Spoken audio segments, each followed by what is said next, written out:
So you may have noticed on the main BH Ultra channel that the latest large project, I mean, I hope you saw it, heavily encapsulated 2021, and I had been working on it for several months. On the side, completely unrelated from that, I had begun putting together a list of every movie, TV show, or video game that came out in the 20s, right? 2021 onward, although technically it counts 20 as well. I wanted to only count 21 onward because I'm like, why? I don't remember anything about 2020. And in doing so, I kind of got obsessed with this idea. On the main channel, I'm normally very obsessed with anniversaries. Like, oh, I'll talk about Adult Swim for its 20th anniversary. I'll talk about this game for its 15th anniversary. Phantom Menace, so on and so forth, stuff like that. But those anniversaries never really go under 10. It's either like 10 or past.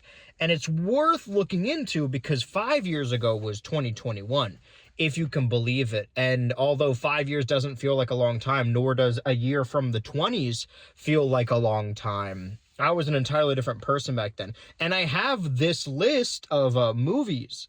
And if you follow the TikTok as well, as soon as they lifted COVID restrictions in 2022, that's when I started going to the movie theater every week. So 22 onward, I've seen over 52 movies each year. That isn't the case for 2021. So what I've been doing in my personal time is going back through multiple 2021 movies that I haven't seen and multiple 2021 movies that I have. In doing so, looking back 5 years exactly. And this weekend, I guess you're seeing the Happy Tuesday. This is going to be a Hyper Tuesday. It's not going to be a weekly thing, just whenever I feel the need to do so. I'm in a car right now. I won't tell you whose.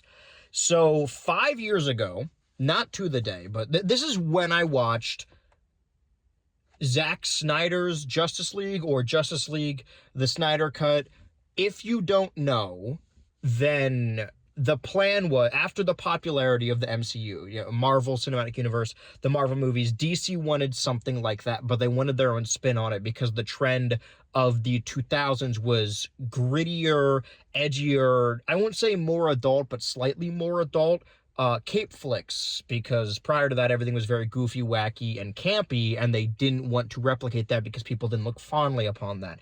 And the original plan was to have a Batman and Superman crossover, and to have a new Superman film directed by Christopher Nolan, the director of the then current Batman trilogy, the Dark Knight trilogy. Christopher Nolan wanted nothing to do with it. He just wanted out of the mythos as a whole, was done with Batman by that point. So they picked, I guess, the next best thing. I think what they wanted, Zack Snyder, director of Watchmen and 300. I think more of the 300 tendencies come through here. I think they hired him because of Watchmen.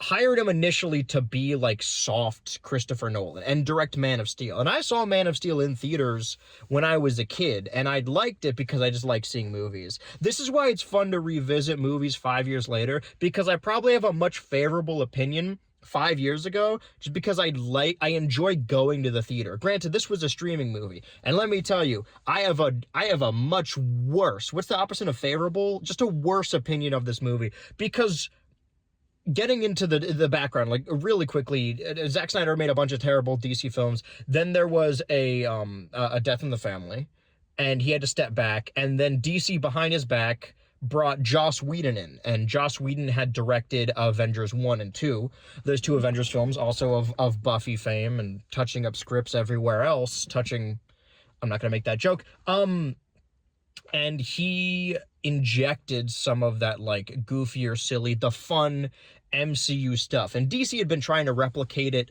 When they started this mission, they're like, we're gonna do a shared universe, but our own way, and by 2016, when they're making Suicide Squad, trying to make it like Guardians, at that point, they're just like, well, we just need to do exactly what they're doing.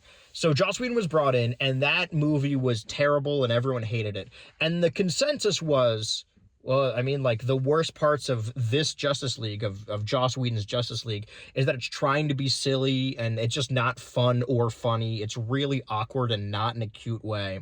We would rather have just seen Zack Snyder do his edgy, grimdark stuff. And then that campaign picked up a lot, specifically with a subsect of people online that thought it was malicious what DC did. And I imagine there's some of that in there, but you can't expect a cold, heartless, unthinking algorithm to be malicious. It just follows the money, and that thought that's where the money was. And after years and months and months and years of a campaign, an online campaign, Zack Snyder was then given the reins to release his version of Justice League. Now, this started as a director's cut. Like, oh, we're going to see all the stuff that Zack Snyder shot and re-edited a little bit, maybe some pickup shots to fix it. But once they knew, this was like, I don't remember exactly when HBO Max launched, but this was what I got HBO Max for. It was initially for a video. I don't really care that much about the DC universe. I'll get into Cyborg in a second. Sorry, this isn't scripted. You're going to get unscripted reviews, hyper style, on this channel. So, because they had this huge marketing campaign already built in for them, it's ostensibly a launch title for HBO Max. And they have, even before the pandemic, years and years to set it up. This is not a director's cut. Specifically shot additional scenes, edited different scenes, cut people around. This is an entirely different movie. Like, in comparison to the Justice League that came out in theaters, there are scenes that are similar and re-edited. Also, at the time, when I saw the 4x3, I'm like, this is kind of schlocky, or pretentious. I know people throw around the word pretentious a lot.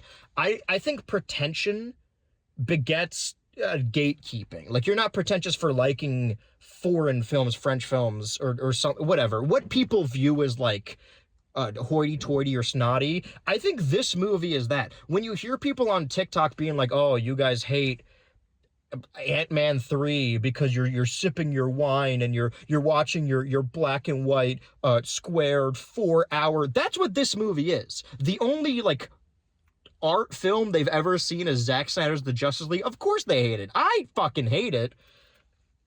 But my opinion at the time was, when I saw it, 4 hours of it, well, it's bad. At least it's not as bad as the Justice League that released in theaters. I no longer have that opinion because, in comparison, the Joss Whedon Justice League is mercifully shorter. That's a big mark. And a lot of the decisions made for this, in comparison to the Joss Whedon Justice League, and that is like a funny mess, right? Like, it's just a mess the way that turned up.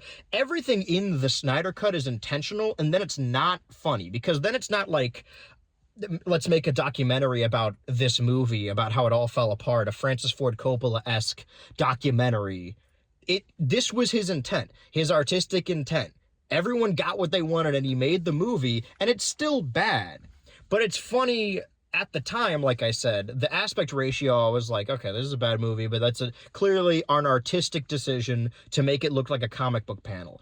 But comparing it directly to the Joss Whedon Justice League, it's not like the camera was moved at all, or these are pickup shots, or they changed, like, just adding walls to the frame.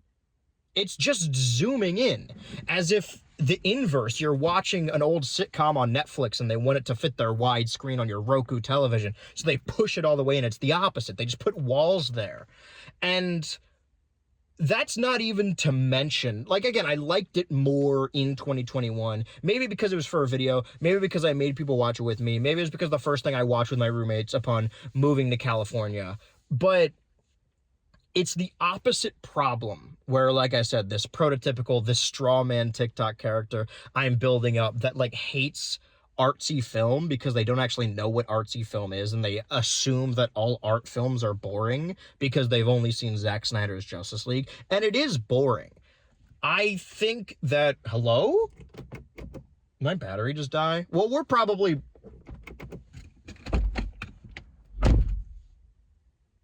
It's overly serious, whereas the Joss Whedon Justice League was overly silly, and I will say the Zack Snyder one ends up being more silly because it's trying to be serious, whereas the Joss Whedon one, it's trying to be funny and it falls flat because it's just not funny. Like, the quippy dialogue works when they're characters that are well established and have different characteristics. The characters in that is that Barry Allen is annoying, and the other thing that changed between watching these movies is seeing more performances from Gal Gadot and Ezra Miller and just learning more about them, as personal people. So watching Captain Israel in this movie, it like, you can't help but hear all the other performances, and what seemed in 2021 as like strong silent stoicism is now like, oh, she can't act, right, sorry, I forgot, or rather I didn't know. The main difference between 2021 and now is, I think at the time I hadn't seen Ben Affleck in anything other than like bad cape flicks, because I just stopped being a teenager.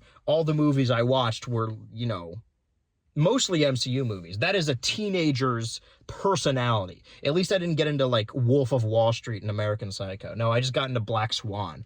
Arguably worse. Black Swan Daughter or American Psycho Son. All right. My point was, now that I've seen more performances from Ben Affleck in like actually really good movies, it's more disappointing, or maybe less so, because she's clearly not putting forth the effort. I think just the more performances I see of Jason Momoa and Ezra Miller and Gal Gadot, Henry Cavill as well, I think they got a really raw deal. I was rewatching not the Scott Pilgrim movie, but the Scott Pilgrim cartoon from Netflix. Because, like I said, I've been obsessed with 2021, and I've been going down the line of my timeline. As of the end of winter 2021, so like March 20th, 2021, the best game of the year is Super Mario 3D World plus Bowser's Fury, and the only other game I played was Scott Pilgrim. The video game is back. It's no longer lost media. And I played that, or replayed it, in preparation for the new Scott Pilgrim game. So I was in a Scott Pilgrim kind of mood, and I was watching the cartoon, and I don't mean to say that any Scott Pilgrim adaptation is bad. Like, the movie's bad, the cartoon's bad. I'm not saying that at all. But what I am saying is, like, as I was watching, I'm like, do I like this? Is this a good movie, or is this just a stacked cast? Because sometimes they could just be carried by their cast. I think the Justice League has the opposite problem, but that would imply that it's a good movie. The cast just weighs it down, and that's not true. It is a bad movie, and I think what they wanted was Watchmen, or I don't know if DC actually wanted this movie at all. Once you follow the way of the wind. Once you see the online hype, you're like, okay, we can make money off this. Let's release the same movie again, throw some money at Zack Snyder to put a black and white filter over stuff, and put two scan lines on the side to make it look like it was purposefully shot in standard 4:3, or not even. I think it's a little taller than it is wider, again, to mimic what a comic book looks like. However, the point that I was getting at is that they wanted Watchmen. This movie is more 300, and there are some pretty thrilling action scenes if you watch them on like YouTube in those like 4K interpolated, like the sickest scene from this movie. But also, ironically, what Zack Snyder was praised for was not copying the MCU. Like, say what you will about all the other DC movies prior to, the James Gunn ones, where they did literally copy Marvel just by taking their guy, which is free reign. Whoever pays you more money, whoever doesn't fire you for tweeting about showers that feel like pee. That the claim of Zack Snyder was like, well, at least he doesn't like copy the Marvel stuff. Like, yeah, it's bad, but he's doing his own thing. But this movie is clearly inspired by Infinity War, because the way that Steppenwolf, I think it's Steppenwolf, right? Or maybe he's just got a different name in this movie. I don't fucking know. The way he shows up and is collecting these cubes and has all these intersected fight scenes where he either barely gets out, where it feels like our heroes are going to save the day, but they do in the end. And I would say that, well, at least Infinity War had the grace to like have a I wouldn't even say to have a sad ending, right? That's their empire. And then you come back with Avengers Part 2. Honestly, if you're going to copy the MCU, I would rather this movie be split into two. Could you imagine if they're like, yeah, we got the Snyder Cut, it's being split into 2 parts. It's better than watching 4 hours. 4 hours? Are you fucking kidding me? No movie should be 4 hours. Even movies I love, I barely want them to be 3 hours.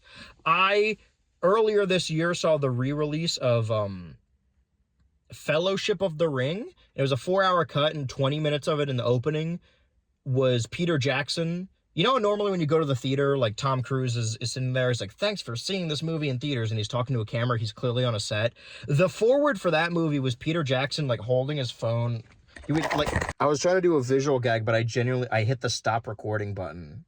He was doing the, whatever, man, all right. I wanted this to be a clean cut so I wouldn't have to edit anything. The movie's bad. And as I wasn't a superhero fan as a kid, or at least I thought. I didn't get into the MCU until like Iron Man 3. But I did love the Teen Titans cartoon. So I have no allegiance towards Batman, Superman, Wonder Woman. As far as I'm concerned, those are like robot chicken characters. Cyborg is the best part of the movie.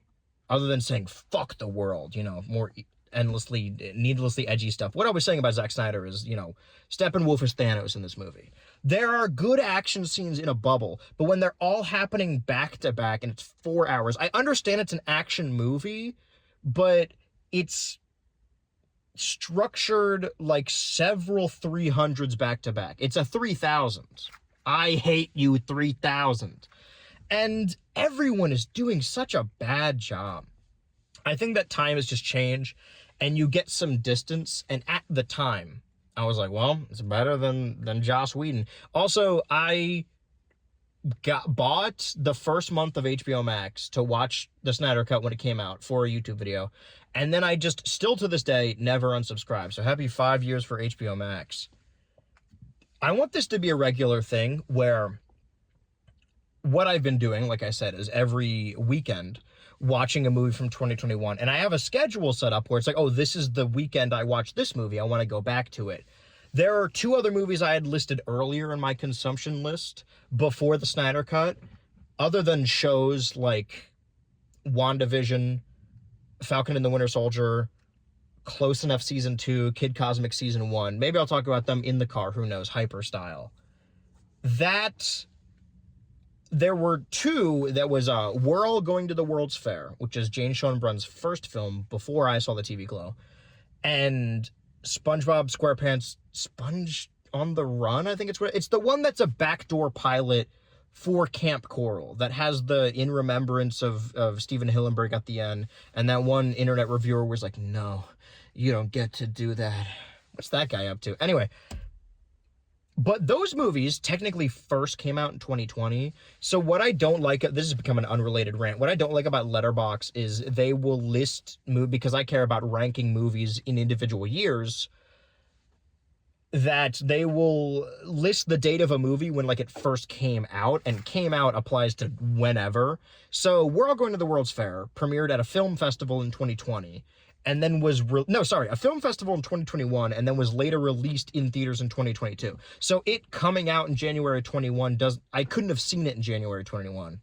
And then the SpongeBob movie, the third SpongeBob movie, now we've got like 8 of them, but there's only been 3 in theaters. I don't think Sponge on the Run came out in theaters. I have a whole review to say about that, but what I'm saying is I don't want to talk about it because it technically came out in Canada in 2020, and then that was like a Paramount Plus launch title. I'm talking like video games. 2021 really was the year that everyone started making their own streaming service, and I got all of them.